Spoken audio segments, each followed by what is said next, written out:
Hello and welcome to another Showdown breakdown show. Andy Dalton versus Kyler Murray edition. My name is Adam Levitan, as always joined by two virgins, Cody Main and Gary Hartman. Cody, good morning. Good morning. Looking forward to another fantastic Thursday night football game. At least these are some teams that we don't typically have in prime time. I mean, I can't remember Showdown slates with these teams very often in the past couple of years. Gary, good morning. Yeah, agreed. We're all blessed with fake sharp Cliff Kingsbury's offense on our screens tonight, so it's very exciting.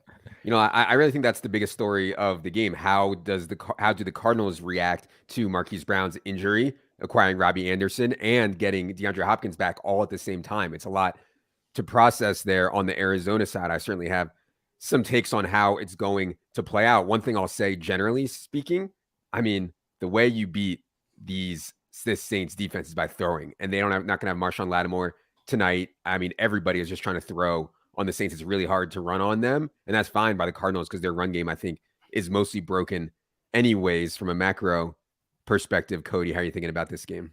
Yeah, I think that's going to be the biggest point here because we've seen how often Arizona's offense has trailed 78.8% of their offensive snaps. So of course their pass rate in general has been high, but their pass rate over expectation, their situation neutral pass rate is kind of down relative to expectations. And I think if they can come out and jump out to a lead, and they're 2.5 point home favorites at this point, I think last I had checked, they might just lean on that running attack more than we might expect, even with them being down a bunch of bodies, even with the offensive line being banged up, and that might just come in the form of Kyler Murray. But I think there are some reasons to be optimistic, as I generally tend to be about the offensive performances in these games. It's just that the way that you attack both of these defenses is through the air. So I think if we see the pass rates remain elevated, which I hope we do, then I think we could see a little bit more offensive fireworks than maybe the total would expect and maybe a Thursday night game would imply. Typically in these games that are a tight spread, and again, 2.5 point favorites are the Cardinals. You see a lot of the 3-3s, a lot of the 4-2s. It looks like that's what we're going to have here. Any thoughts on roster construction, Cody? Yeah, I think that's going to, and just because it's been what has been working, I think we're going to start to see the field kind of gravitate to a pretty tight spread of the 2-4, 3-3, and 4-2. We're not going to see a whole lot of 1-5 or 5-1s in these spots. The one thing I'll say about the 5-1s with 5 Cardinals and 1 Saint, we could see the Saints offense just be really condensed around a couple of options. And if one of those guys ends up separating as the lone piece of this Saints offensive attack that you need in lineups, I kind of like the 5-1s because the Cardinals will just get off a bunch of plays. They're still playing up tempo, a lot of no huddle. I think they'll still get off a bunch of plays, and it could be a little bit more spread out with the offensive options that they have. We don't know exactly what the role will be with Marquise Brown out and some of these offensive pieces getting reintegrated at this point. So I kind of like 6.7% projected ownership on the 5-1 stacks. Okay. I guess, well, I'm just scrolling through here trying to look for the kicker stuff because, I think a macro point, Gary, has been kickers and defense. Well, maybe not defense much, but kickers have certainly been crushing on Showdown this season. I'm not sure if that's just in people's heads right now, but I do think that generally speaking, people have had enough. And they're like, screw it. I'm going to start playing kickers a ton now because they've been in the optimal so much. We'll get to them specifically in a second here, but does it feel like there's a macro thing going on here? It feels kind of random to me, but I don't know. What do you think, Gary? Yeah, maybe that'll be a project that I could dive into with these deep dives that sometimes I like to do, because I feel like it's probably more correlated to these ugly Thursday night games, right? Than I would guess Sunday or Monday night, but I don't know for sure. But it definitely seems like this year kickers have been more optimal, and in turn, people have been jamming them a little bit more. Obviously, we had that ugly Washington-Chicago game. We had that Giants game earlier in the year where Graham Gano was the captain. So I think it stood out more like a sore thumb this year, but I still think let's not get too bogged down with a 6-week sample size here. Let's remember Cody Main's great rules that we really shouldn't be playing more than 2 or at most 3 of kickers and defenses in one lineup here. Yeah.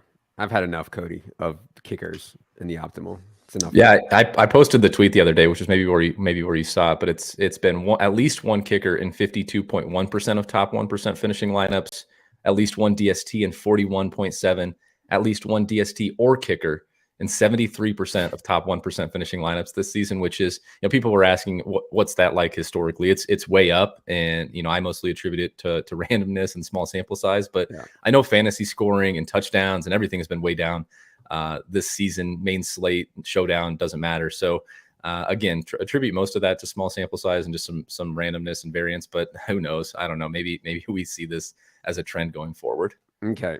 The quarterback position has been interesting to say the least. Kyler Murray showed more of a willingness last week to run the football and run it aggressively. I think the scheme has, for the most part, let Kyler Murray and this offense down. They're not using players optimally. And to me, Marquise Brown is better than DeAndre Hopkins at this point in their respective careers, like period. Like I would rather have Kyler out there with Marquise Brown than out there with just DeAndre Hopkins. Obviously, if he had both, then we would be cooking with some serious gas, I think. But he doesn't have both. He's only going to have DeAndre Hopkins. He's going to have Rondale Moore in the slot. Robbie Anderson's going to play a little bit. And then you have corpse of AJ Green running around out there. Obviously, Kyler gives you the rushing ceiling that Andy Dalton will not. And also, they've been very run heavy, have the Saints. So, Gary, what do you think about quarterback stuff tonight? Yeah, I know it's been so hard to want to like this Cliff offense, and Kyler's ceiling games I don't think have been necessarily what we would have expected going into this year, but he's still averaging over 20 DraftKings points a game. I think he'd be close to a lock button for me tonight is Kyler Murray. Just the lack of talent overall in this game. You look at the Saints wide receivers. Arizona's been good at defending those guys. It's hard for me to get into all of those. The Saints guys in general that you're looking to are pretty condensed. And then, no matter how you look at the Arizona side of things, I think, if you're looking at Nuke or Ertz or whatever, a lot of those guys are elevated by a good Kyler game. Plus we just have that rushing floor. It's just so hard for me not want to click on Kyler almost every time here. Yeah, that's interesting. I mean, 75% total, 34% captain, you could certainly get over there relatively easily. The Andy Dalton one sticks out, Cody. I mean, he doesn't give you anything rushing. He's going to lose stuff to Taysom. He's going to lose stuff to Taysom around the goal line. He has no wide receivers really to elevate him. I think Chris Olave is playing, but Jarvis Landry, Michael Thomas are going to be out. Obviously, Kamara can elevate him a little bit, but the Dalton stuff, it's hard to find an Andy Dalton click here. And I don't normally say that for quarterback on Showdown. I believe the optimal the other night was both quarterbacks, Russ and Justin Herbert, even it wasn't a great spot necessarily for Russ. What do you think about Andy Dalton tonight, Cody? Yeah, and at that point, with Herbert being there in the optimal with 9 DraftKings points, just kind of speaks to the point that if the game sucks as a whole, then most offensive skill pieces are probably playing poorly. So 9 points from Justin Herbert just happened to be enough, and you could see a situation like that happening here. I'm okay getting away from it in cash games, and I know Dalton's going to have a decent base projection there at 13.6, $9,400. I'm okay getting away from that in cash. I think there are a few offensive skill pieces that are a bit cheaper on both sides that project a little bit better. And I think we can feel a little bit safer about the volume. You mentioned Taysom, you have the risk of him getting vultured in red zone and in scoring position. So I do worry about that a little bit. This team wants to be extremely run heavy. I'm okay getting away from Andy Dalton in cash. And I would say that we might just see his ownership come in really low because a lot of people feel the same way that I do in tournaments when I'm prioritizing Saints pass catchers, and I would include Alvin Kamara in that. I will be boosting Andy Dalton's projection. I think if those guys do get there, it's more likely that Andy Dalton does enough to also find himself being carried along into winning lineups in tournaments. While we're here, we might as well talk about the elephant in the room, Taysom Hill. Nobody garners more buzz in the fantasy community than Taysom Hill. The problem here is that, to me, the value of Taysom Hill is being able to play him at tight end. Obviously, in Showdown, there are no positions. And so you lose a ton of the viability that Taysom brought to you because he could fill this tight end spot where so many of the guys have a floor just as low as Taysom's. As we saw last week, even with Olave, Jarvis Landry, Michael Thomas all out, Taysom still only played 15 snaps. I mean, he just does not have a big role. Can he be very efficient on that? Yes. We have an outlier touchdown rate on him, going over the model, over the algorithm, and just manually boosting his touchdown rate. And we still only get 7.2 points at 7,200. So I don't know, Cody, do you have any thoughts on handling Taysom here? I mean, it's obviously expensive. The range of outcomes on Taysom is so wide. I don't think we've ever seen a gap like this. Base projection 7.2, ceiling 22.6. You never, ever, ever see that. So it's really wide. Not the kind of play I normally make, but a lot of people are going to do it. What do you think, Cody? Yeah, exactly. This is the type of type of play that you make when you know you're getting paid off with a huge ownership discount, and especially if you're not going to get the price discount, right? He's 7,200, so he's actually going to have to go out there and do something. It's going to have to, almost mirror what he did when he scored 37 or whatever DraftKings points a couple of weeks ago in order to find his way into like optimal captain position. Maybe not that much, but he's still going to have to go out there and do something at 7,200. We have 11% projected ownership. This is one of those type of plays that the field likes to click more than they probably should. I'm probably steering away from it, but you look at that 22.6 projected ceiling there, and you start to talk yourself into it. So if you're optimizing by ceiling, I would imagine you're probably going to get more Taysom Hill than maybe you would be comfortable stomaching. I think he's going to come in over 11%. Yeah, definitely. Showdown bros have just licking their chops to get this guy on a Showdown slate, right? Come on, this is like, and he's too expensive, but I think he's a total fade for me. But Den says Taysom is so bad it's still a bad play. Exactly. I agree. God, just don't shove it down our throats tonight, Taysom. Okay. Running back position is interesting on the Arizona side. We saw last week.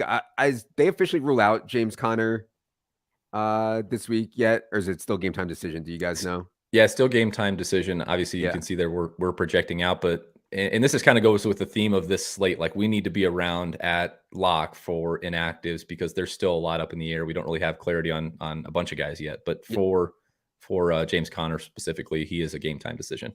I thought Eno's role last week was incredible. One of the best roles that you could have from a usage perspective on Eno Benjamin last week, playing over 80% of the snaps, running a route on 89% of Kyler Murray's dropbacks, was non-productive, just as running backs have been all year in Arizona's offense. Keontae Ingram didn't play very much. Corey Clement, who was signed off the practice squad, I don't think he played at all. So I think James Conner is going to end up sitting here. Eno at 8,200 intrigues me. The efficiency is scary, but I still think he's kind of explosive. So I like him at 8,200. And then on the other side, we have all the Kamara stuff. So Gary, what are you thinking about running back here on this slate?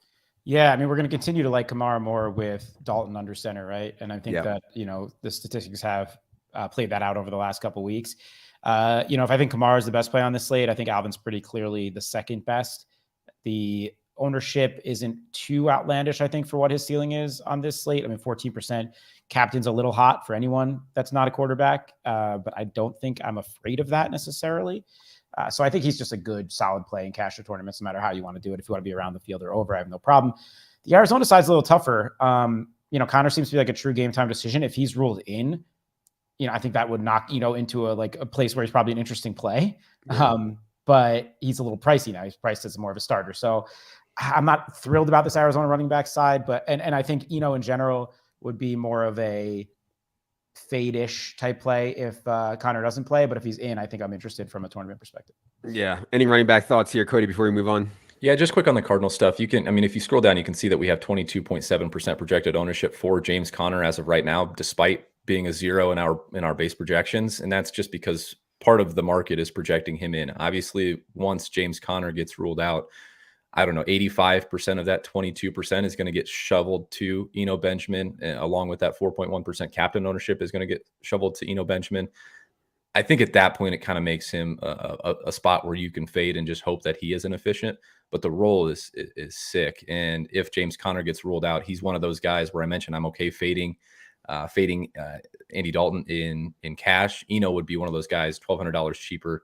The base role is really, really strong, unlikely to give you really bad performances. It would be a guy I'm comfortable playing in cash. Yeah, agreed. Okay, let's go to wide receiver.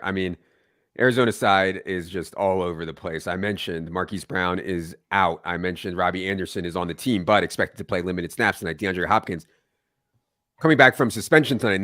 Then we know we have the Rondale Moore role, i.e. Rondale Moore is going to get a bunch of targets. They will be all within 4 yards of line of scrimmage, which is not very valuable, of course, unless he can break one, which he's shown he's unable to do. I didn't think DeAndre Hopkins was great last year, but man, this dude can score touchdowns. He's fresh. It's obviously a pretty good spot. No Marshawn Lattimore. It's a pretty good spot for DeAndre Hopkins. No Marquise Brown. So I get it. He's very expensive here. What do you think about Cardinals wide receiver stuff? And by the way, on Robbie Anderson, we're expecting somewhere between 10 and 20 snaps or so. We'll see if he can play more than that, but that's the expectation right now. What do you think about Hopkins and the other Arizona stuff, Cody?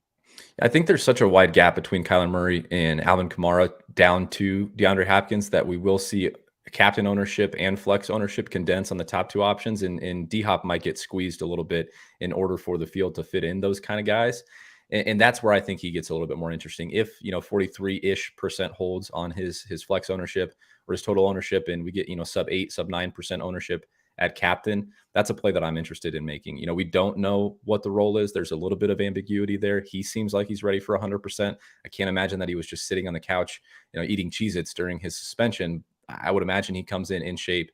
This offense really needs him. We can see how desperate they are for wide receiver help by bringing in Robbie Anderson. I kind of think that he's going to go out there and play, 85, 90+% of the team snaps and run around on almost every drop back. No Marshawn Lattimore on the other side is really encouraging. I think we could see a really big D-Hop game here, and I'm interested at current ownership. Yeah, I am. All right. You like D-Hop too, Gary? Yeah, I do a lot.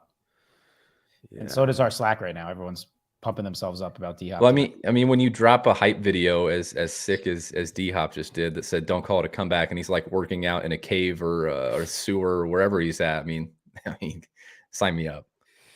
Oh God, yeah. And I'm with you, Adam. Like, I think he looked bad last year. I think Hollywood's a better receiver than him at this point in his career, but he's also been just sitting on the shelf now for 6 weeks, ready to go. The matchup's not bad. Like, no Lattimore. I mean, receivers just been killing the Saints in recent weeks. Like, Right. It's a good spot.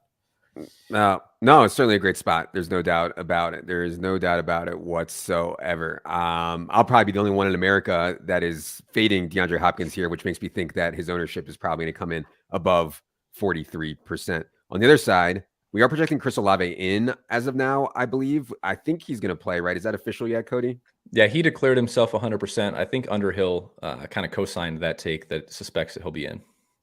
Okay.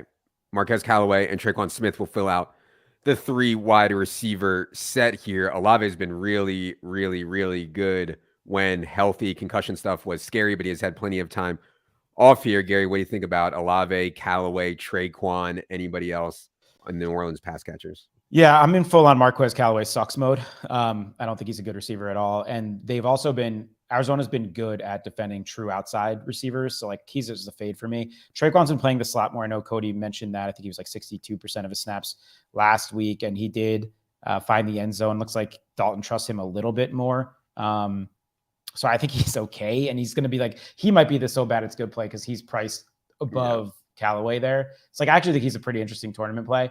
Olave would be the guy that if he plays, I'd be interested in. He's just by far the most talented guy there. I don't know what his health status is. And do they line him up inside as well? He's like a little guy, right? Like, he played the slot a bunch at Ohio State. I think he can play all over. I mean, I think they'll use him all over. Yeah, I mean, I prefer him in the inside in this matchup, but yeah, I like him. I like him the most in a vacuum, but I think Traquan might be the somewhat a better tournament play. It's just fully healthy, which is kind of gross. Exactly. That's the showdown bro play is Traquan Smith so bad it's good. For team play the best plays, i.e. me, Chris Olave sticks out to me massively at 7,400, assuming he is a go.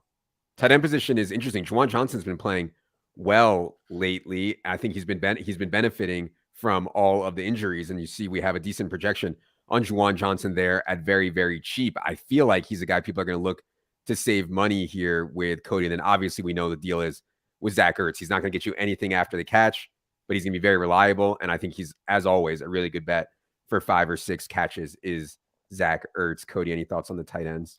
Yeah, I thought Juwan Johnson's ownership might be held in check, and you might laugh at this take, but AJ Green is $2,600, and before Robbie Anderson was ruled in, I thought he might steal a little bit of that ownership. But now that we've got Robbie Anderson in, just pulling a little bit away from those perimeter wide receivers in Arizona, I do think Juwan Johnson is one of these skill position guys that's going to get steamed up past the 21.9%, especially in the smaller field, higher stakes stuff. He's going to fit builds. He's going to let you get the pieces that you need, and we already have Adam Troutman ruled out. The other 2 major pass catchers in this offense are ruled out. He's going to line up all over the place. And even in this run-first offense, 3K is just too cheap for the floor that he provides. So I think Juwan Johnson's going to come in a bit north of that 21.9% ownership in tournaments. On the Ertz side, I kind of was thinking, maybe he's a little bit of a pay up to be contrarian, but we just never get an ownership discount on Zach Ertz. For whatever reason, the field loves playing this guy. They love playing him in Showdown for the tight end and Showdown narrative. But 7K for his base role in this offense it's just a little bit too expensive. You know, if you're talking about a guy that you could just count on racking up a couple of receptions, 5-6 receptions, and falling down, you might as well just play Rondale Moore in his 4-yard ADOT and just hope that he breaks one, Right. as opposed to just hoping that Zach Ertz finds the end zone a couple of times, because there's a $1,200 price difference there, and kind of the base projection there is pretty similar. So I like Ertz. I just wish we would actually get paid off with an ownership discount one of these times. Gary, for the large field MME bros, any interest in Trey McBride or JP Holtz? Trey McBride, we know, won the MF and Mackey Award. He has not had a great role yet this season. But the interesting thing about this slate is, like, I'm not even sure you need the money. Like, yeah, let's say you play Trey McBride. Like, what are you doing with the money? So I don't know about playing those guys. What do you think? Yeah, that's the problem here. I think if I was 150ing or even like 100 at lineups, you're mass entering in any capacity. Obviously, you throw these guys in your pool like we do every week, and you know, we know these guys have a nose for the end zone in these one game slates. It just seems to happen all the time. But we have seen nothing out of these non-Trey Zach Ertz Arizona tight ends to prove that they are going to be involved in any way. But you know, one catch can make it happen if that's what you need here, and you do need the salary. But it's mostly a fade for me tonight. Okay. See, this question that we got from Blake. Blake says fantasy scoring is down 22% this year compared to last. It is at a 13-year low. At what point in these showdowns do we just consider this might be the new norm and start locking kickers? I've yet to see an explanation from anyone that makes sense to me why scoring is down 22%. You know, so unless someone can actually explain it to me, and quarterback play has not been great. There's been worse quarterbacks this year for sure, but I don't know. On 22% just seems kind of flukish to me, and we'll start regressing towards the norm. And so I think people have like I said at the beginning, they've had enough, Cody. They just want to be like, screw it. This is the new norm. I'm playing kicker and defense all the time. Specific to this slate, like, if anything, I think we're light ownership on the kickers and stuff like that. I mean, people just can't wait to do it now. What do you think about kicker and defense here? Yeah, I think you're right. And the one interesting note here before we get into kind of where ownership's going to break down and these guys' viability is Matt Prater's dealing with a left hip injury and was a DNP in Wednesday's practice. So that doesn't really shape up all that well for his chances of playing tonight. We've currently got him in, but I don't believe, last I had looked, DraftKings had added Rodrigo Blankenship to the slate. So we might have a situation where there's only 3 of them able to be rostered, 3 of the 4 able to be rostered. So if that happens, if Matt Prater doesn't go and Blankenship isn't in the pool for us to roster, you're going to see massive ownership on Will Lutz. He's going to provide a nice base projection, a nice floor to help funnel those roster constructions towards Kyler Murray, towards Alvin Kamara and those guys up top. And that might be right for a cash game. Certainly, you want those kickers in there. I think they make a ton of sense on this slate. I have interest in both DSTs just because of some of the injuries that these teams are dealing with on their offensive line. We know Andy Dalton can be mistake prone, can take sacks, and then Kyler Murray is going to be running around back there a lot with their center Rodney Hudson out and Justin Pugh out as well. I think he's going to be scrambling a lot. We project him to rack up a bunch of yards rushing, which I think he'll do, but I think he's also prone to taking sacks and making mistakes while he's back there too. So it sets up well for both defenses, I think, tonight. If ownership holds, then I think they're just a bit stronger than the kickers, but I don't have a whole lot of confidence in that. I think you're right in saying that the field just wants to roster these guys at a high clip. I mean, that's going to be a huge edge, man. If Prater gets ruled out, A, a lot of people are going to have Prater still in their lineup, which is going to pay the rake. B, people are going to immediately swap to Lutz, which is going to inflate Lutz's ownership and make him a bad play. I mean, that would be a pretty big edge, I think, if Prater does end up getting ruled out. A couple people chiming in with why scoring is down. Den says all the film bro states the new defense most of the league is playing. Jason says too high shell usage is up this year.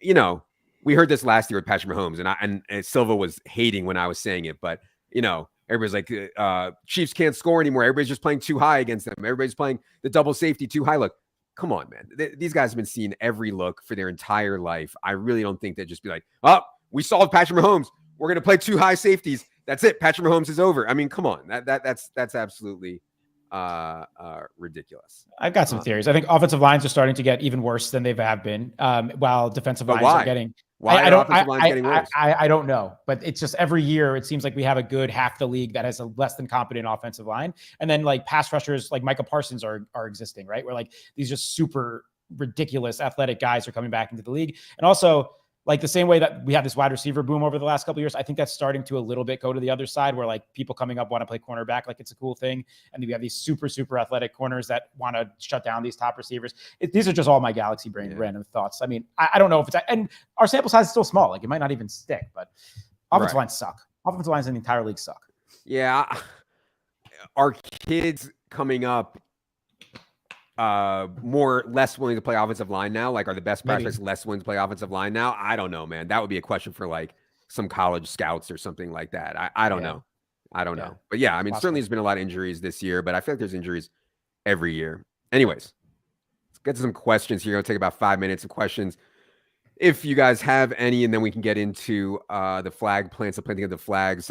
You know, again, we do not recommend playing one game on FanDuel for a lot of reasons that we've talked about repeatedly. We don't think it's a very beatable game. But Cody, any thoughts on FanDuel strat for tonight? Yeah, I think the gap in price between D-Hop and the top two guys is even more drastic over there. Now that works in two ways. It's going to raise his ownership because he's a slightly better play, but also he is a better play, better base play. And the way that he's going to score his points, you know, via long receptions and touchdowns is better for FanDuel. I think similar situation over there with Eno Benjamin and Chris Olave, both really cheap over there as well. So I like those guys quite a bit. Zach Ertz, if you want to bank on the touchdowns, $10K over there is a pretty reasonable price tag, where he's just a little bit more expensive than the kickers. So I kind of like that over there as well. Cash on FanDuel, you know, I just assume that this is just everybody has the same team because you just literally just play the best player. You know, there's no penalty to playing Kyler Murray in MVP. You don't have to pay more for him, et cetera, et cetera. I don't know. Have you thought about cash at all on FanDuel, Cody? Yeah, I mean, not a lot, but you kind of nailed it. Like just play the best plays. You don't have to worry about the salary constraints that we do on DraftKings, where all of a sudden you're considering less optimal options in the captain in order to fit in the best plays. Just play whoever you can fit. And my lineup, if I was running out a cash game lineup on FanDuel, would be pretty close to what our optimal lineup is. Right, exactly. Just everybody just ends up playing the optimal. There's not really that many different ways that you can go, and that's why we think that it's kind of not a beatable game. Charlie says, with Taysom stealing work from Dalton, what about Saints captain teams without Dalton could be more viable? So I guess what he's asking here is, if you play Olave captain, do you need to have Dalton? Any thoughts there, Gary? I don't think you have to have him, but I think, like Cody mentions in the article, like you boost Dalton's projection in an Olave captain lineup. I don't know how much Taysom is actually stealing from Dalton in like base quarterback work either. It's not very much. Yeah. Right? He's not playing a ton. It only accentuates itself when he like takes a RPO from the 20-yard line and runs it in. And it's like, well, that could have been a Dalton Olave touchdown. Instead, it's freaking Taysom running it in. You know what I mean? Or Kamara or whatever. I mean, I've played Kamara in cash on the main slate the last 2 weeks. And believe me, buddy, I could have used a couple fewer Taysom runs and a couple more Kamara runs, especially around the goal line. Who's the top rating in the PSM in tonight's game? It's got to be Taysom. This dude is running out there like a freaking animal with no holds barred, no fear of anything. I mean, it's fun to watch him play. Like, I know everybody in fantasy hates him. He can do a lot of different things. He can catch the ball. He can throw the ball. He's really fast. He can tackle. I mean, I get why people like it and people like him. It's tilting for sure. But yeah, he's definitely popping in the PSM. Odds that Jameis Winston plays. I think they've already announced Dalton is starting, correct, Cody? I don't know if I've seen that. I think the consensus take right now is that Jameis is probably okay to play at this point, but they're going to use the extra 10 days of rest and let Dalton go out and spin it today. But I don't think that's been confirmed. The last I looked at Underhill, it had not yet. But Pelissero said 5 hours ago, haven't revealed officially, but all signs pointing towards Dalton making the fourth consecutive start. Right. In cash, can you play Rondale and Eno together? I actually haven't looked at making a team yet. I wouldn't be opposed to playing them together just because on DraftKings, Rondale scores so well with the full PPR, and obviously Eno's a pass catcher as well. But obviously, if Connor is in, I would not do that with Eno. What do you think about playing Rondale and Eno together, Cody? Yeah, if Connor's out, I think that's totally fine. As you mentioned, the way Rondale's going to score his points doesn't necessarily mean that it's going to take away from Eno. He could catch 9 passes and get 9 receptions and fall down 5 yards after catching them, and you get Eno touchdowns. So I don't have any issue with that. Corey is not happy that we're disrespecting FanDuel's one-day games. He says that's his employer. Sorry, Corey. But you let your employers know that they need to change up the FanDuel format so that we can talk about it more strategically. And while you're at it, Corey, tell them we need CSV. We need to be able to download CSVs of all the contests so we can actually dig into the data and what people are doing. Yeah. Your sports book's okay though. Yes. Low owned punts you would consider in your pool. Anybody low owned here? I'll go ahead and sort by total ownership. I mean, low owned in Showdown to me is anyone like 20% or under. Anybody stick out to you down here in the sub 20% range, Gary? Yeah. Robbie Anderson I don't think he makes my pool here. I know he said that 10, 15 snaps or whatever, 10, 20 snaps, but there's no way he knows this playbook in 2 days or whatever. So they'll probably let him run some wind sprints and that'll be about it. I mean, Mark Ingram is 11%. What is he at? Total ownership, 11% or something like that. Like, the RB2s here. He's actually looked okay on his base runs over the last couple of weeks, managing to keep being all right. So he would probably make my pool. If you're 150ing, you throw like Keontae Ingram in there, right, Cody? Assuming Connor's out. If Connor's out, for sure. Assuming Connor's out, like that, that role could expand. It doesn't seem likely given how much they used last week, but that role could expand enough at like $400 for him to get there. Yeah. And then I think Cody's AJ Green thing wasn't terrible. Like, obviously he's completely cooked, but they're 2,600 is just so cheap. It is. Mitchell, shout out Mitchell, working with us behind the scenes. He says it's a short week for everyone except for Nuke. And I think a lot of people are thinking like this. Like, I actually think that we're light on DeAndre Hopkins ownership. People are so excited to play this guy. And I would say that it makes sense too. Like, all the narratives are in place for like everyone to want to click DeAndre Hopkins. There's not that many skill players to click on this slate. It's not a tightly priced slate. So yeah, I think Mitchell's point is a good one, but I think a lot of people are on it. Okay. Let me see. Oh, last one we'll do here. If James Conner is in, is Eno still a play? So as Cody said, once Conner gets ruled in, everybody's going to click out of Eno. The only reason that he would be a good play is his ownership is going to crater, assuming James Conner is in. But in base, like for team play, the best plays, I think if Conner's active, I would not be playing Eno in cash, at least for me. All right. Nobody's listened to this. All they want is the planting of the flags, the flagging of the plants. Gary, I'll give you the honors. Oh, boy. I really think it's an Arizona night, which is so ridiculous to say because they're so fucking bad. But both these teams are 2-4. We still have Andy Dalton. It's in Arizona. If Arizona can control the pace, I think it's an Arizona night. So I really do want to go there. Screw it. I'll just do it. I'm just going to go Nuke. I want to be over the field on DeAndre Hopkins. I buy the narratives. I buy it all. We've seen what Jamar Chase just did to this number one, as a number one receiver. We saw what Justin Jefferson did to these Saints team. People have been destroying him. They're at home. I think they force feed him targets. So I like DeAndre Hopkins. Okay. DeAndre Hopkins been chomping at the bit for the last month and a half to play football. Now he runs into like just the absolute most ridiculous thing. Oh, DeAndre Hopkins coming back? Marquise Brown is out, and so is Marshawn Lattimore. Like, perfect. It's like, I couldn't imagine a better setup for DeAndre Hopkins here. The only downside, he's 30 years old, and he plays for Cliff. I'm just saying, bad thing, when you're 30 and you can play and you play for Cliff, bad things can happen. That's all I'm saying. You're Cody, right. Go ahead. Well, if bad things can happen for a 30-year-old that plays for Cliff, can it get much worse for a 34-year-old that plays for Cliff? You're talking me into this, Adam, that like maybe I'm light on Nuke's ownership. I was hoping that it would kind of stick in that 40% range. People love playing Rondale Moore. He's pretty cheap. People love playing Zach Ertz at 7K.